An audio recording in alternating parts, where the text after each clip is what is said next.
Inshallah, we'll now go to the mic on the left-hand side for the brothers. Go ahead with your question, brother. السلام عليكم magacaygu waa Raadesh waxaan ka shaqeeyaa tiknoolajiyada su'aashaydu waxa weeye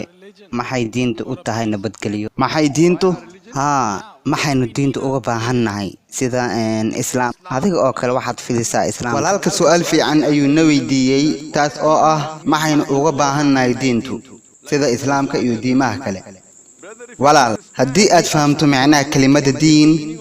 diintu macnaheedu marka loo fiiriyo qaamuuska Oxford waxa weeye in la rumeeyo jiritaan awood sare oo wax xukunta taas oo ku xiran ilaah ama ilaahyo ay caabudaan dadku islaamka kelimada carabiga ah oo la isticmaalo waa diinta islaamka waxa loola jeedaa dariiqa nolosha marka adiga waxaad i weydiinaysaa maxaan uga baahannahay dariiqa nolosha maxaan uga baahannahay inaan fahno sidoo kale qaamuus kale ayaa waxa ku qoran diintu waa Allah oo la rumeeyo maxaa waajib inoogu ah in aynu fahanno ilaahay jawaabtu waa sidan soo socdaal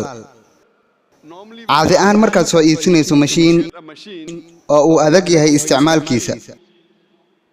waxa kula socoto warqad tusma ah su'aal ayaan ku weydiinayaa maxaad uga baahan tahay warqadda tusmada sabab maxaa walaal si aad u fahanto ma taqaanid sida uu u shaqeynayo mashiinka haddii aad ii ogolaato in bani aadamka ku sheego mashiin waxaad u raacaysaa in uu yahay mashiinada kan ugu isticmaalka adag dunida oo dhan miyaanan aaminsanayn in mashiinkan u baahan yahay warqadii tusmada bani aadamka ee ugu dambeysay waa quraanka kariimka si la mid ah sida aad uga hesho aalad kasta cid samaysay ama ikhtiraacday warqadda tusmada cidda ina samaysay oo ina abuurtay waa Allah subhanahu wa ta'ala isaga ayaa garanayo waxa inoo wanaagsan sida daraadeed wuxuuna nasiyay qawaaniin far badan